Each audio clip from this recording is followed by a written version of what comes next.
Hey guys, what's up? It's Sean, Autotopia LA. Today we're going to do something a little different, man. Today's going to be in the world of educational, I suppose.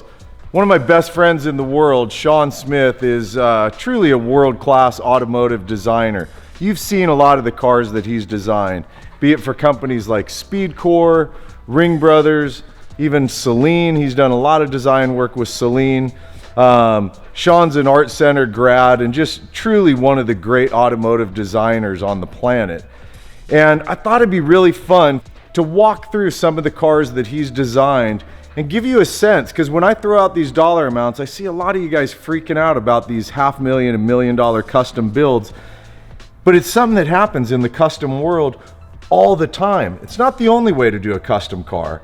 It's just one of the ways to do it. And when you're doing it at this level where you employ a designer, 3D, CAD, so on, it gets really expensive. And I thought it'd be super fun for you guys to take a walk through with Sean and get an understanding of what goes into designing these cars that turn into $500,000 and $1 million builds.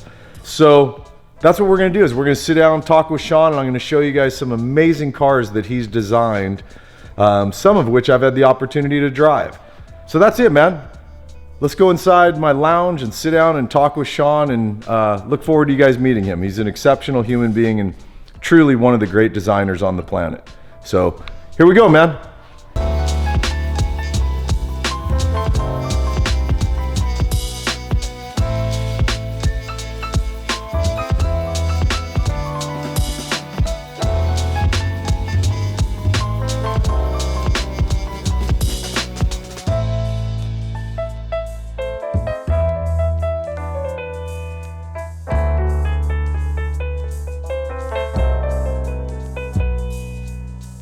All right, you guys, well, this is my buddy Sean Smith.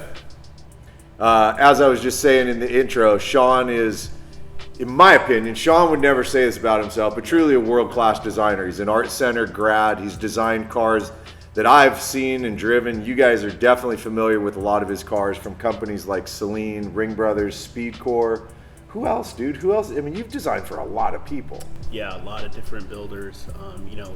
Jason from Timeless, as you know, that worked on the Vicious car. Right. Did a little bit of stuff for Honda when I worked at Honda for a couple years for the OEM stuff. Right. Some work for Hyundai, and a lot of specialty niche vehicles is what I focus on now. So many of the cars that you've designed are typically, not all, but I know typically they're definitely north of $250,000. A lot of them go north of $500,000, or $500,000 ends up being the budget. Absolutely. Yeah. So let's pick a handful of cars that you've designed. I'd love to do ones that I'm really familiar with, Okay. Let's start with Tantrum as just a great example, I think. You guys have seen the Tantrum Charger. We did an episode on it a while back. If you haven't seen that episode, go back and watch it so you get a sense of the car. But Tantrum's a 70 Charger, right? Yeah, 70 Dodge Charger that was built by Speedkore, mainly to illustrate their capabilities and their strengths for forming a new company. They wanted to show people really what they were all about, right, on all potential levels. We don't even need to get to the dollar amount. I know that car is north of $500,000 in its total build. Like, here's the done deal car that gets unveiled at SEMA. Correct. The whole from the firewall forward, carbon fiber. And when we speak about carbon fiber, there's carbon fiber and then there's real carbon fiber, and that is real carbon fiber, which is what Speedkore does. What's the difference for anyone, even me included, that doesn't know? A lot of people will do the black and white colored fiberglass, or they'll do a wet layup, or they'll do a the gel coat and stuff like that. Their process is autoclaved, it's pre-pragged, it's the same process that goes into what you see in a Formula One car. So it's the real deal. It's got the real strength, rigidity, and lightweight, functionality that you come to expect from any kind of race team. Right. So it's real carbon fiber. So right off the bat, we're talking some serious investment in that front end to lighten the car up. Right. Yeah. Right. And the second thing is the powertrain, obviously.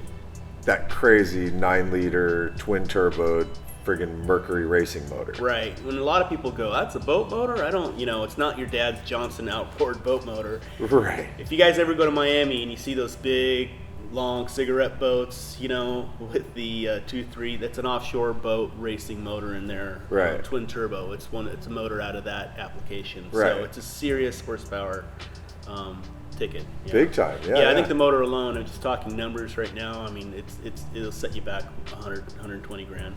Wow. Right. Wow. You guys hear that? That's just the motor, man. Imagine Yeah. you got that motor sitting on your garage floor and you're already over 100 grand into your Right. build. You know? But, it will get you to that much horsepower, easily. Totally. The engine bay alone, like, that doesn't happen accidentally. I assume that you sketch first, and then from sketch you go to a rendering, then from rendering it's 3D and CAD and all. Like, it's a fully designed, like OEM would design. Yeah, it's a full-on design process, and like anything else, if you're building a high-end house or boat or anything, you want to get a blueprint. So that is kind of the foundation of these projects. Right. Somebody will bring myself in, I'll do a series of sketches, and then oftentimes do a series of CAD models and development for the parts and applications for the car, and that really sets the foundation for the rest of the car. So instead of cutting twice, we draw once and we get it correct. The old school build process is you start building, you go, oops, that's not going to quite work, and now you've got to adjust.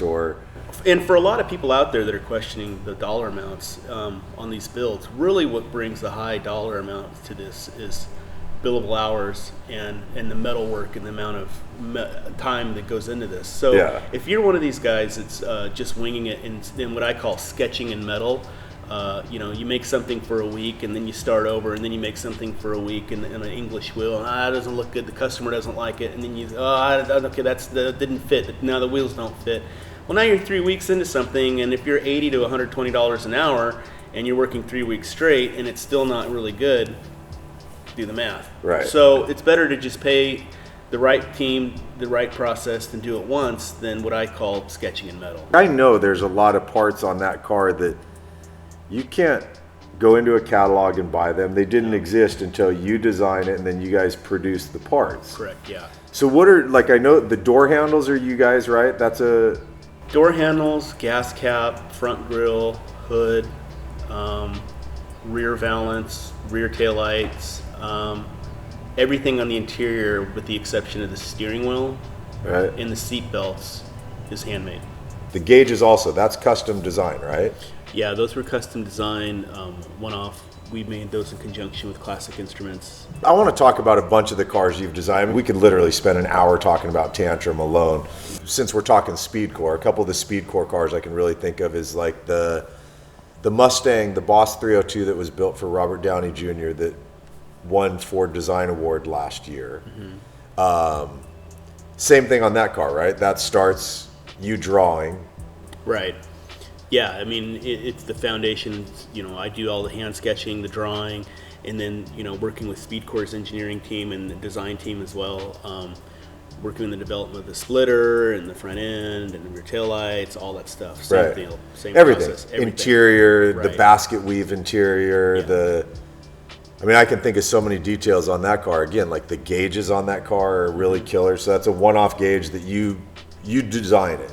Yeah, I mean, they're developed in Illustrator, but yeah. I don't know what program that is, but yeah. And that's another one, right? Where firewall forward, it's all carbon fiber. Right, correct. Yeah, Dave worked with Robert, and they came up with the idea of doing everything carbon. Right. Or carbon, everything, Right. yeah. That one in particular is like, honestly, it's one of my favorite interiors that I've ever seen. Yeah, Speedkore works with Gabe, Gabe's Custom Interiors, Right. and they just do a great job. They're Yeah. literally the best in the industry as far as I'm concerned. But it's designed first. Like it's not like you go, hey, Gabe's, we've got an idea. Right. Like you've done what you do with every other thing, right? Yeah, exactly. Yeah, it's definitely a process, and it's definitely, it's a fun one to work with people as talented as them. Yeah. Yeah. All this stuff starts ultimately with you sitting down and doing your version of doing sketches, right? Correct, yeah. I've driven a lot of the cars that you've sketched. Yeah. I think back to because you were with Ringbrothers for quite some time, weren't you? Yeah, a number of years with the Rings? I was designing for Ringbrothers for about 10 years. Yeah, I did a lot of work with them. They're a great team to work with, great group of guys. I'm a massive fan of what they Right. do. Yeah. And they're friggin' awesome guys. Mm-hmm. But so what car? I know you designed Producer Mustang. The orange one, producer, yeah. Yeah. Yeah. What are some of the other Ringbrothers cars that you designed? The Reactor Mustang, the Razor Camaro, the 70 Mustang Dragon. Oh God, I love that car so much. We did a late model Mustang called Switchback for Ford Motor Company that was really cool. Right. Probably though, I don't know, if you were to ask me the one I'm most proud of, was probably the Reactor Mustang. Oh really? Yeah. And that was earlier into the Ringbrothers, correct? That was 2006. Yeah. And the reason why I like that car is it was a turning point, not also in the way cars look, but also the way things were executed. Before then, cars were kind of the Boyd look, the smooth look, which is timeless and a great look because I'm a huge fan of Boyd. But everything was very smooth, one shape. The only parting lines you had were the door cuts. Very, very, very, very just simplicity. It's exercise in simplicity is what I call it. Ringbrothers come along, and we were emphasizing functionality, and we were not trying to hide a lot of these things. So when there's a bolt, let's emphasize the bolt. Let's make things. Let's make the rivets cool. Let's make everything exposed and industrial. Right. So aesthetically, we were doing new things, but also at the same time, that was one of the first cars to feature carbon fiber and machine work, and we digitally scanned the car and did most of the parts in CAD. We were really pushing the boundaries back. This was 2005. Right. I think the only car I want to say before then that was using these techniques was Alan Johnson's Cuda, which I don't know if you've seen that car. So those were the two cars at the time. Nowadays everybody's like, 3D print this and digital model that in SolidWorks. Sure. But back then, that car really was one of the first cars that turned the corner in the way things are done and the way things look nowadays. I think it set the tone and really laid down the groundwork for what we do today. So what are some other cars that people might know that you've designed? Like there's Saleen stuff. You've designed friggin' with Steve Saleen. Yeah, I've designed stuff with Steve Saleen for about the past 5 years. Did a lot of concept cars with him, did a lot of one-off stuff with him. Designed the current Saleen Mustang, the Black Label Mustang. I'm working in the process of working actually on the new facelift of the Black Label Mustang right now. But it's different with Saleen too because there's a contrast. Because when I work with specialty vehicles and small volume manufacturers, I'm doing one car for one client and it's one high-end piece for one client. When I work for Saleen, we're doing one car and then we got to build that car 100 times a month. Wow. So that's a different kind of application, and it's the same way, Singer, Icon, these guys are pumping out, 20, 30, X amount of cars, and that gets to be a different process in itself. So now you have to understand the way a car is built. It has to be great quality. The performance has to be great. But then you have to understand production, and you have to work with production managers, and you have to understand the quality control, and you have to understand the consistency in every car that comes out. If you ship 5 cars a week, it's got to be, great paint, great this. Like yeah, everyone's got to have. Yeah, exactly. So, that's a whole different process in itself. So I learned a lot from Saleen in that respect. We're heading into SEMA 2018. You've designed how many cars that are going to be at SEMA this year? I should have a hand in about at least 4 to 6 cars that will be at SEMA this year. Wow. Yeah, so.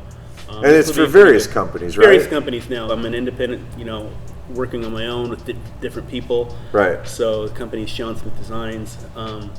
So there's a couple different people that will be. I have a couple cars that will be in Ford's booth. Can't say what they are. Right. I have a couple cars in a couple different booths. Everything's kind of confidential right now. Right. Probably the one I can talk about that I think is going to be cool is working with Speedkore again and doing the Evolution Charger. Yeah. So you're going to have to follow them and keep up on that. But that's going to be a heavy hitter at SEMA this year. And it's going to break a lot of new ground how cars are done. The team they have on that car is just amazing. So that's going to be an amazing car. That's going to be the one to watch out for. You guys, Speedkore, the car's called Evolution. I'm curious, and if you can't answer this, dude, don't answer it. But I'm curious because it's so integral to a Mopar is a pistol grip. Right. Is it going to have a pistol grip? You'll have to wait and see. I knew you were going to say that. You suck. Yeah, you have to wait and see. You guys, I just wanted to give you a little insight. Sean's, dude, you're one of my closest friends over the last few years here, and what he does is the stuff that we dream about, you know, and hopefully one day any one of us have the ability to afford stuff that this guy designs. I'm far from there right now, but I'm working on it. Me but too. I can't afford the stuff I do. Right? So yeah.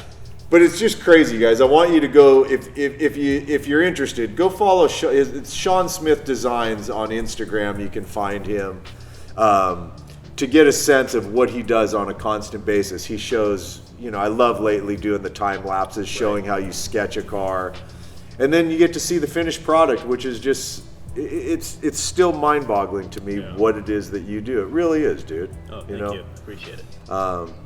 And I love that you came over and hung out and talked a little bit, and Absolutely. maybe some of the people that are going bonkers, going, how can you spend $1 million? Right. Maybe this gives them a little insight into how that happens. Yeah, and again, it's not the only way. It's just one way. You know, some guys, shade tree mechanic, do it myself. I got talented friends. And then there's the guy that's very busy. He's got a hectic schedule. He does very well. He's got a very big collection. And he goes, I want to debut a car at SEMA and win some awards. Right. And then after that, I want to enjoy it. And, you know, that takes a lot. It's a big effort, and you had to have a right team, and a lot of things have to align for it to happen. And even then, you know, you built a great car, and it's still not always going to hit the award that you wanted or something like that. For sure. But that's when you take it on the road and you enjoy it. For sure. Yeah. For sure. Yeah. Awesome. Well, dude, thanks for doing this. I I always love hanging out with you, anyways. But absolutely. this is just cool to, I think, talk through this element. Well, I'm glad to be here. Yeah. Bitchin'. Thanks for having me. All right, dude. All right. Awesome.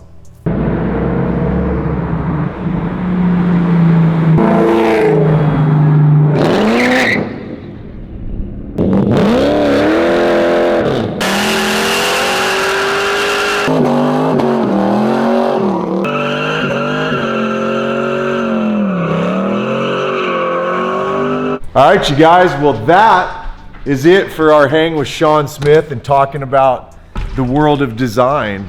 And I really felt it was important for a lot of you guys, myself included. These dollar amounts on these custom one-off vehicles are staggering.